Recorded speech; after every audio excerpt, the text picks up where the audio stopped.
How's it going, everybody? My name is Jay. Welcome to the Blam Panel, and today I will be your guide as we ponder the question, Aquaman has new powers? Aquaman issue number 1 just came out this week. It is written by Green Lantern writer Jeremy Adams with art by John Timms, who you might know from Superman Son of Kal-El. And let me tell you something, guys, this book is fire. It's heat. It's peak. Honestly, it's just peak. I'm not going to beat around the bush with that. It's amazing. This first issue is not only doing its job as a first issue of a story arc, but it's doing its job as the first issue of an Aquaman book. It's doing its job as the first issue of a long, ongoing narrative that is going to have high stakes. It's going to mean a lot, not just for Arthur Curry, not just for Mera, or even their daughter. What this does is it sets the stage for Atlantis. It sets the stage for the world, honestly, and how Arthur Curry is interacting with that world. Something important to note, though, before we dive into this issue is that this takes place after the events of Absolute Power. Now, if you didn't read Absolute Power was a summer event that came out this past year, 2024, where Amanda Waller rounded up and basically imprisoned metahumans after stealing their powers. Eventually, the powers were given back when the Justice League and all of the other heroes rallied together to put a stop to all of it. However, all of the powers didn't exactly return to their rightful owners. Some of them got mixed up. Some people have extra powers, like Arthur Curry. He now has the power of hydrokinesis. This is the power essentially to make him a waterbender. This ability with hydrokinesis really is leading him to face new challenges. And these new challenges kind of lead me into the hook of the book. Now, the real hook for me, aside from the fact that he has new powers, is that Arthur is fighting water kaiju.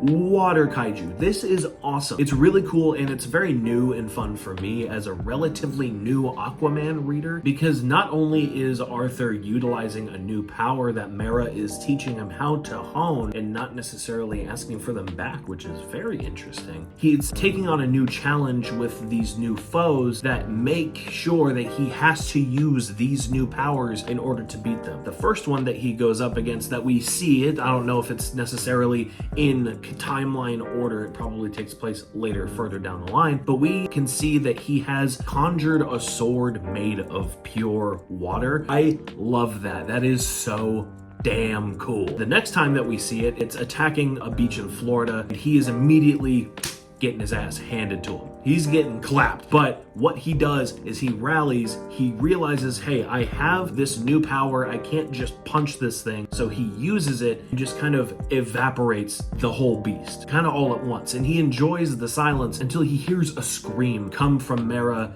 deep in the ocean. And this leads into the next thing that I want to talk about.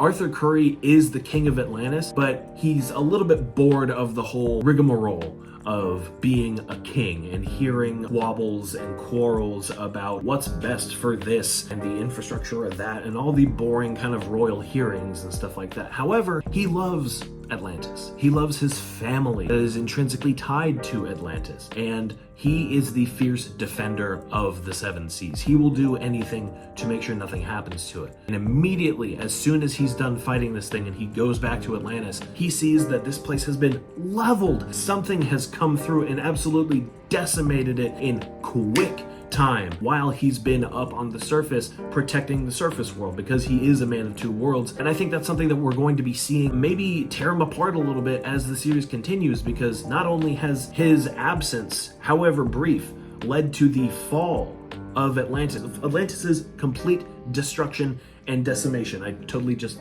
hit that book.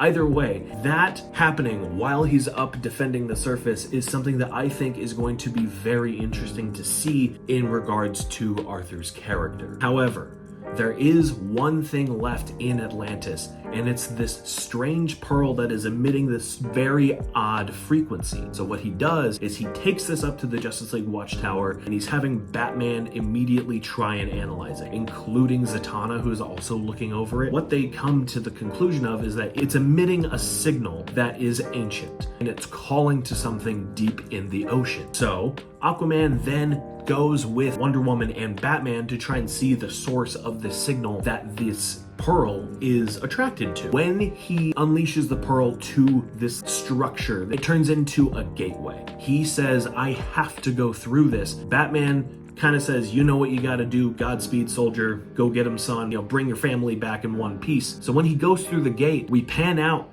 and we see that it is the sigil of the Omega, of Darkseid Apocalypse. This is crazy. If you have not read the DC All-In Special #1 that came out very recently, read it. Buy it digitally, go to your local comic book shop. I'm sure they might still have the second print available, if not the first print. You have to read it because this is tied in exactly to elements that were brought about in the end of that special's story. This is awesome because this suggests that not only is Apocalypse still perhaps a thing, that the fourth world is tied into the disappearance and the destruction of Atlantis when it comes to all of this devastation collapsing all around Arthur. How does Arthur go about fighting all of this off? I love this book. It was such a fun ride, and honestly, I just can't wait for more. I was waiting with such anticipation for this comic book to come out, and I'm very glad that it's here because I never thought that I would be anticipating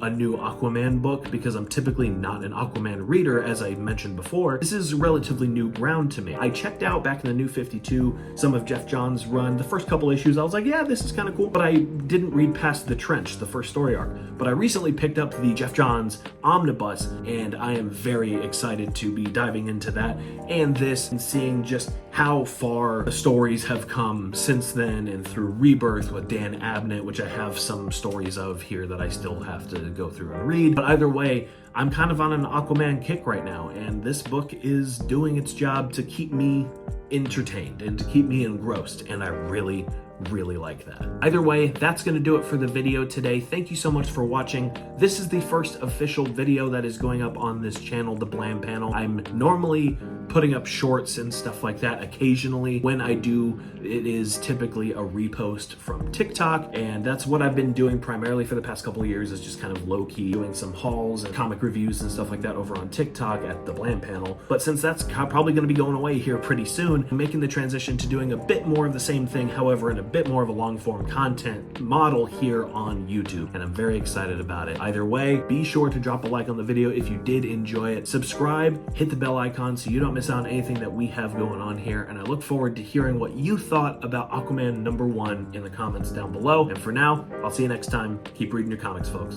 Bye.